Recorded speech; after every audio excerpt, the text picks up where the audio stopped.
പവിത്രത്തിന്റെ latest episode review ആണ് പറയുന്നത്. അങ്ങനെ ബഹളം കേട്ടുകൊണ്ട് രമ്യയുടെ വീട്ടിലേക്ക് എല്ലാവരും അയൽക്കാരെല്ലാവരും ഓടിക്കൂടാണ്. എന്നിട്ട് എന്താ കാര്യം എന്ന് ചോദിക്കുന്ന സമയത്തിന് നടന്ന കാര്യങ്ങളെല്ലാം തന്നെ രമ്യ പറഞ്ഞു കൊടുക്കും. അവൻ ഏതായാലും ഞാൻ പൂട്ടിയിട്ടിട്ടുണ്ട് എന്ന് പറയുന്ന സമയത്തിന് ഓഹോ അങ്ങനെയാണെങ്കിൽ ഞാൻ പോലീസിനെ വിളിക്കാം എന്നൊക്കെ പറഞ്ഞ് അയാൾ പോയിട്ട് പോലീസിനെ വിളിക്കാൻ പോകും. എന്നാൽ ഇവരുടെ ബഹളം കേട്ടുകൊട്ടുന്നതിന് കമലാമയും സുധാകരൻ മാഷും വേദയും നന്ദിനിയും അങ്ങനെ എല്ലാവരും അങ്ങോട്ടേക്ക് വരുന്നുണ്ട്. എന്നിട്ട് അവരെ കാണുന്ന സമയത്തിന് രമ്യ ഈ സംഭവിച്ച കാര്യങ്ങളെല്ലാം പറയാണ്.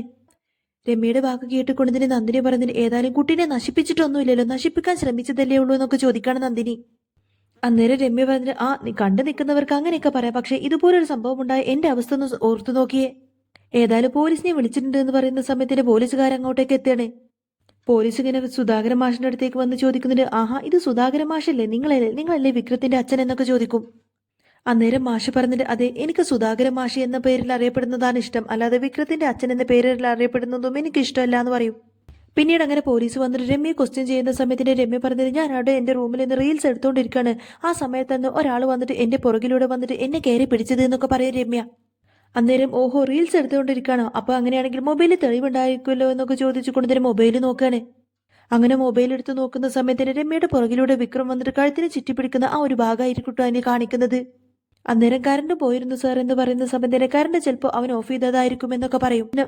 മാത്രമല്ല അയാൾ നല്ല മദ്യത്തിന്റെ മണമുണ്ടായിരുന്നു സാറേ, അയാൾ നല്ല രീതിയിൽ തന്നെ മദ്യപിച്ചിട്ടുണ്ടായിരുന്നു എന്നൊക്കെ പറഞ്ഞു കൊടുക്കാട്ട് രമ്യ. ആ സമയത്തിന് സുധാകരൻ മാഷ് പറയുന്നുണ്ട് എന്തായാലും അവനെ അങ്ങ് വെറുതെ വിടരുത് സാറേ, അവന്റെ കയ്യും കാലൊക്കെ തല്ലി ഒടിക്കണമെന്ന് പറയുന്ന സമയത്തിന് പീഡന കേസിൽ അകപ്പെടുന്നവരെ പ്രത്യേകം ശിക്ഷിക്കാനുള്ള വകുപ്പൊക്കെ ഉണ്ട് എന്നൊക്കെ പറഞ്ഞിട്ട് ഇങ്ങനെ പറഞ്ഞുകൊണ്ട് നേരെ അകത്തേക്ക് കയറി ചെല്ലും. ഏതായാലും പോലീസുകാരെല്ലാം അകത്തേക്ക് ചെന്നിട്ട് ഡോറൊക്കെ തുറന്നിട്ട് വിക്രമിനെ കണ്ടുകൊടുത്തിന് അവരാകങ്ങ് ഞെട്ടിപ്പോവാണ്. എന്നിട്ട് സാറേ എന്നൊക്കെ പറഞ്ഞ് ഉറക്കെ വിളിക്കാൻ തുടങ്ങും. എന്നാൽ സാബു സാർ ഒന്നും അറിയാത്തതുപോലെ നേരെ അകത്തേക്ക് വന്നിട്ട് ചോദിക്കുന്നുണ്ട്, നീ ആണോടാ എന്ന് ചോദിക്കും വിക്രത്തിനോട്. എടാ പിടിച്ചോണ്ടെങ്കിൽ വാടാവനെ എന്നൊക്കെ പറഞ്ഞുകൊണ്ടായിരിക്കും സാബു സാർ പുറത്തേക്ക് വരുന്നത്. എന്നാൽ ആ ഒരു കള്ളന്റെ സ്ഥാനത്ത് വിക്രത്തിനെ കാണുന്ന സമയത്തിന് ഇവരെല്ലാവരും ആകെ ഞെട്ടി ഷോക്കായി പോവാണ്. കമലമ്മക്കും മാഷിനും രാധക്കും വേദക്കും അങ്ങനെ എല്ലാവർക്കും അല്ലാത്തൊരു ഷോക്കായിരിക്കൂടെ വിക്രമിനെ കാണുമ്പോൾ. അങ്ങനെ വിക്രത്തിനെ ഇങ്ങനെ പുറത്തേക്ക് ഇറക്കി കൊണ്ടുവരുന്ന സമയത്തിന് രമ്യ ചോദിക്കുന്നുണ്ട്, ഓഹോ നിങ്ങൾ പകൽ കാണുന്ന സമയത്ത് വലിയ മാന്യനാണല്ലോ, എന്നിട്ടിപ്പോ രാത്രിയാകുമ്പോൾ നിങ്ങളുടെ സ്വഭാവം ഇതാണോ എന്നൊക്കെ ചോദിക്കാണ് രമ്യ. അന്നേരം പോലീസുകാർ പറഞ്ഞിട്ട് അയ്യോ സാറേ ഇവൻ നല്ല രീതിയിൽ തന്നെ മദ്യപിച്ചിട്ടുണ്ട്, ഏതോ കൂറ സാധനം അടിച്ചിരിക്കാൻ തോന്നുന്നു, ഇവന്റെ അടുത്ത് നിൽക്കാൻ പോലും പറ്റുന്നില്ല, അത്രമാത്രം നാറ്റാണ് എന്നൊക്കെ പറയും. അന്നേരം സാബു സാർ ഇങ്ങനെ വിക്രമിനോട് ചോദിക്കുന്നുണ്ട്, എടാ വീട്ടിൽ എങ്ങനെ തങ്കക്കൂടം പോലത്തെ ഒരു പെണ്ണുണ്ടായിട്ടാണോ നീ ഇങ്ങനെ മറ്റു ആവശ്യത്തിന് വേണ്ടിയിട്ട് ഇങ്ങനെ അടുത്ത വീട്ടിലേക്കൊക്കെ വന്നത്? അല്ലെങ്കിൽ കട്ട് തിന്നതിന്റെ സുഖമുണ്ടാവില്ലല്ലോ ബാക്കിയുള്ളതിന് എന്നൊക്കെ പറഞ്ഞു കൊടുത്തിട്ട് വിക്രമിനെ വല്ലാത്തങ്ങനെ അപമാനിക്കാണ്. സാബു സാറിന്റെ വാക്ക് കേൾക്കുന്ന സമയത്തിന് വിക്രത്തിന് അങ്ങ് ദേഷ്യം വരും. വിക്രം പറഞ്ഞിട്ട് സാറേ എന്റെ അച്ഛനും അമ്മയ്ക്ക് അടുത്ത് നിൽക്കുന്നുണ്ട്, അതുകൊണ്ട് എന്നോട് ഇങ്ങനെ മോശപ്പെട്ട വാക്കൊന്നും സംസാരിക്കരുത് എന്ന് പറയും. അന്നേരം സാറ് ചോദിക്കുന്നുണ്ട്, എടാ നിന്റെ അച്ഛനും അമ്മയും കാണുകയെ തന്നെ നീ ഇങ്ങനെയുള്ള ചെയ്തികളൊക്കെ ചെയ്തത്? അന്നേരം വേദ പറഞ്ഞിട്ട് ഇല്ല സർ, എന്റെ വിക്രം ഒരിക്കലും അങ്ങനെ ഒരു തെറ്റ് ചെയ്തില്ല, വിക്രമിന്റെ ഭാഗത്തുനിന്ന് അങ്ങനെ ഒരു തെറ്റ് ഒരിക്കലും ഉണ്ടാവില്ല എന്ന് പറയുന്ന സമയത്തിന് രാധയും അത് തന്നെ പറയുന്നുണ്ട്. വിക്രം ഒരിക്കലും അങ്ങനെ ചെയ്യൂല സാറേ എന്നൊക്കെ പറയാണ് രാധ. അന്നേരം വിക്രം പറഞ്ഞിട്ട് എനിക്ക് പറയാനുള്ളതൊന്നും കേൾക്ക് സാർ എന്ന് പറയുന്ന സമയത്തിന് സാബു സാർ അതൊന്നും കേൾക്കുന്നില്ല, നിനക്ക് പറയാനുള്ളതൊക്കെ ഇനി സ്റ്റേഷനിൽ ചെന്നിട്ട് പറയാമെന്നായിരിക്കും പറയുന്നത്. അന്നേരം വേദ പറഞ്ഞിട്ട് സാറേ നാട്ടുകാരുടെ മുന്നിൽ വെച്ച് വിക്രത്തിനെ പിടിച്ചതില്ലേ, അതുകൊണ്ട് തന്നെ നാട്ടുകാരുടെ മുന്നിൽ വെച്ച് തന്നെ വിക്രത്തിന് എന്താണ് പറയാനുള്ളതെങ്കിലും കേൾക്കുന്നൊക്കെ പറയും. വിക്രത്തിന് പറയാനുള്ളതെല്ലാം കേട്ടതിന് ശേഷം വിക്രത്തിനെ ഇവിടെ നിന്ന് കൊണ്ടുപോയാൽ മതി എന്നൊക്കെ പറഞ്ഞു നോക്കാണ് വേദ. അന്നേരം സാബു സാർ ഇങ്ങനെ നാട്ടുകാരോട് ചോദിക്കുന്നുണ്ട്, എടോ ഇവനെ വിട്ടുകൊടുക്കാനാണ് ഇവിളി പറയുന്നത്, ഇവനെ വിട്ടുകൊടുക്കണമെന്ന് ചോദിക്കുന്ന സമയത്തിന്റെ നാട്ടുകാർ പറഞ്ഞിട്ട് അയ്യോ വേണ്ട സാറേ ഇവനെ കൊണ്ടുപോയിക്കോന്ന് പറയും. കണ്ടില്ലേ നാട്ടുകാരൊക്കെ പറയുന്നത് ഇവനെ കൊണ്ടുപോയിക്കോളാനാണ്, അതുകൊണ്ട് തന്നെ എനിക്ക് മറ്റു നിവൃത്തിയില്ല, ഇനി ചോദ്യം ചെയ്യലോ ബാക്കി കാര്യങ്ങളൊക്കെ അങ്ങ് സ്റ്റേഷനിൽ ചെന്നിട്ട് ചെയ്തോളാം. അങ്ങനെ വിക്രത്തിനെ അവിടെ കൊണ്ടുപോകുന്നതിന് മുൻപായിട്ട് തന്നെ കമലാമ്മയെ നോക്കിക്കൊണ്ട് വിക്രം പറഞ്ഞിട്ട് അമ്മേ ഞാൻ ഒരിക്കലും ഇങ്ങനെ ഒരു തെറ്റ് ചെയ്തിട്ടില്ല എന്ന് പറയും. അന്നേരം വേദ പറഞ്ഞിട്ട് സർ വിക്രത്തിനെ നിങ്ങൾ കൊണ്ടുപോയിക്കോ, പക്ഷേ വിക്രത്തിന് പറയാനുള്ള കാര്യങ്ങളൊക്കെ പറഞ്ഞതിന് ശേഷം മാത്രം നിങ്ങൾ കൊണ്ടുപോയാൽ മതി എന്ന് പറയും. കമലാമ്മ അങ്ങനെ വന്നിട്ട് രമ്യയോട് പറഞ്ഞിട്ട് മോളെ വിക്രം ഒരിക്കലും അങ്ങനെയുള്ള ഒരാളല്ല എന്ന് പറയുന്ന സമയത്തിന് രമ്യ പറഞ്ഞു നോക്കുന്നുണ്ട്, സാറേ അങ്ങനെയാണെങ്കിൽ ചിലപ്പോൾ ഒരു അബദ്ധം പറ്റിയതായിരിക്കും എന്നൊക്കെ പറയും. ഇനിയിപ്പോൾ വിക്രത്തിനെതിരെ കേസൊന്നും എടുക്കണ്ടെന്ന് പറയുന്ന സമയത്തിന് സാബു സാർ പറഞ്ഞിട്ട് അതൊന്നും പറ്റില്ല, ഇത്രയും ആൾക്കാരുടെ മുന്നിൽ വെച്ച് പിടിച്ചിട്ട് ഇനി കേസ് എടുക്കാതിരിക്കാനോ എന്നൊക്കെ പറഞ്ഞു കൊടുത്തിട്ട് വിക്രത്തിനെ ഏതായാലും വലിച്ചേച്ച് നേരെ ജീപ്പിൽ കയറ്റിയാണ്. അന്നേരം വേദ വീണ്ടും ബാക്കിലൂടെ വന്ന് ചോദിക്കുന്നുണ്ട്, സാറേ സാർ വിക്രത്തിനെ കൊണ്ടുപോയിക്കോ, പക്ഷെ വിക്രത്തിന് എന്താണ് പറയാനുള്ളതെങ്കിലും ഒന്ന് കേട്ടിട്ട് കൊണ്ടുപോയാൽ പോരെ എന്ന് ചോദിക്കും. അന്നേരം സാബു സാറ് പറയുന്നുണ്ട്, പിന്നെ ഞാൻ കേസെടുക്കുന്ന പ്രതികളൊക്കെ എല്ലാവരെയും മുന്നിൽ വെച്ചുകൊണ്ട് തന്നെ അവർക്കൊക്കെ പറയാനുള്ളതൊക്കെ ഇങ്ങനെ പറഞ്ഞ് കേൾപ്പിക്കല്ലേ, കേരള ഇങ്ങോട്ടേക്ക് എന്നൊക്കെ പറഞ്ഞ് വിക്രത്തിനെ അവിടെ നിന്ന് ജീപ്പിൽ കയറ്റി കൊണ്ടുപോവാണ്. കമലാമ്മ സങ്കടപ്പെട്ട് ഇങ്ങനെ സുധാകരൻ മാഷോട് പറഞ്ഞിട്ട് മാഷ് ഒന്ന് പറഞ്ഞു നോക്കിക്കേ എന്ന് പറയുന്ന സമയത്തിന് മാഷ് പറയുന്നുണ്ട്, വിക്രത്തിനെ കൊണ്ടുപോയിക്കോ എന്ന് തന്നെയായിരിക്കും സുധാകരൻ മാഷ് പറയുന്നത്. ഏതായാലും പോലീസുകാർ വിക്രമിനെ അവിടെ നിന്നങ്ങ് കൊണ്ടുപോകുന്ന സമയത്തിന് കമലമ്മക്ക് സങ്കടം സഹിക്കാൻ കഴിയാത്ത നെഞ്ചു പൊട്ടി അങ്ങനെ പൊട്ടിക്കരയാണ്.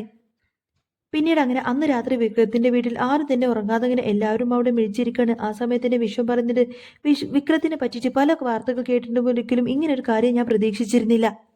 ഇങ്ങനൊരു തെറ്റ് വിക്രം ചെയ്യുമെന്ന് ഞാൻ ഒരിക്കലും വിശ്വസിക്കുന്നില്ല. പക്ഷെ ആകെയുള്ളൊരു സംശയം എന്ന് പറയുന്നത് എന്തിനായിരിക്കും വിക്രം ആ വീട്ടിൽ പോയത് എന്ന് മാത്രമാണെന്നൊക്കെ പറയും വിശ്വം. എന്നാൽ ഇതൊന്നും അറിയാതെ എന്താ കാര്യം എന്നൊക്കെ ചോദിച്ചുകൊണ്ട് തന്നെ അങ്ങോട്ടേക്ക് വിനായകൻ വരുന്നുണ്ട്.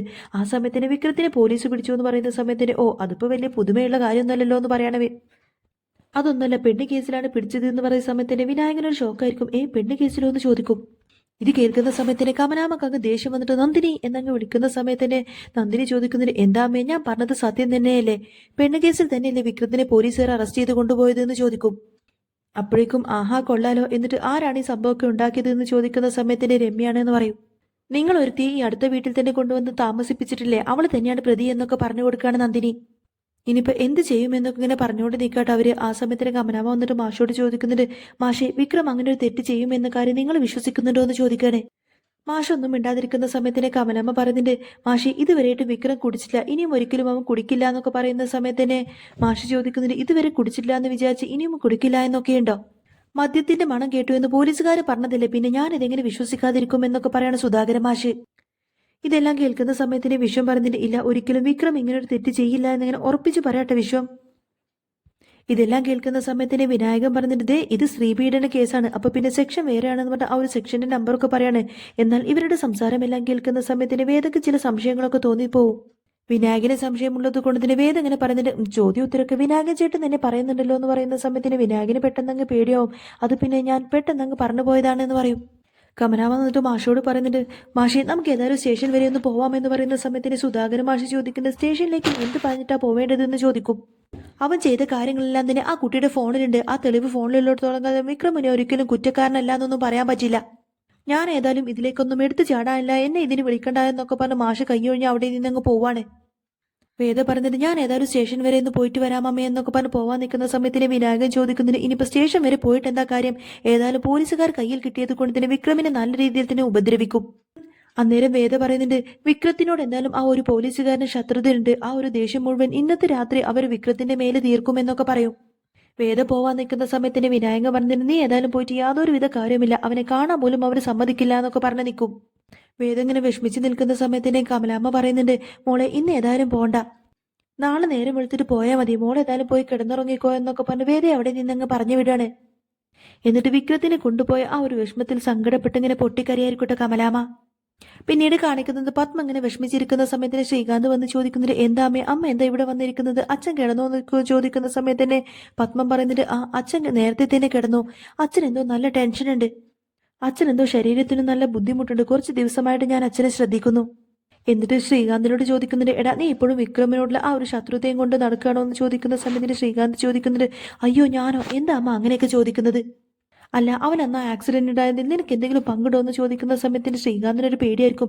എന്നിട്ട് എന്താ അമ്മ അച്ഛൻ എന്തെങ്കിലും പറഞ്ഞോ എന്ന് ചോദിക്കുകയാണേ. പത്മം പറഞ്ഞിട്ട് അച്ഛൻ അങ്ങനെയൊന്നും പറഞ്ഞില്ലെങ്കിൽ പോലും എനിക്ക് നിന്റെ മനസ്സ് മനസ്സിലാക്കാൻ പറ്റും. അന്നേരം ശ്രീകാന്ത് പറഞ്ഞിട്ട് വിക്രമിനെ ഞാൻ മനസ്സുകൊണ്ട് അംഗീകരിച്ചിട്ടില്ല എന്ന് സത്യം തന്നെയാണ്, അവൻ ഒരിക്കലും എന്റെ അനിയത്തിക്ക് ചേർന്നൊരു ചെക്കനല്ല എന്ന് എനിക്കൊരു തോന്നലുണ്ട്. അന്നേരം പത്മം ചോദിക്കുന്നുണ്ട്, ഈ രണ്ട് വീട്ടുകാരുടെ സമ്മതത്തോടു കൂടി അവരുടെ വിവാഹം കഴിഞ്ഞിട്ട് പോലും നീ എന്താ ഇപ്പോഴും അങ്ങനെയൊക്കെ ചിന്തിക്കുന്നത്?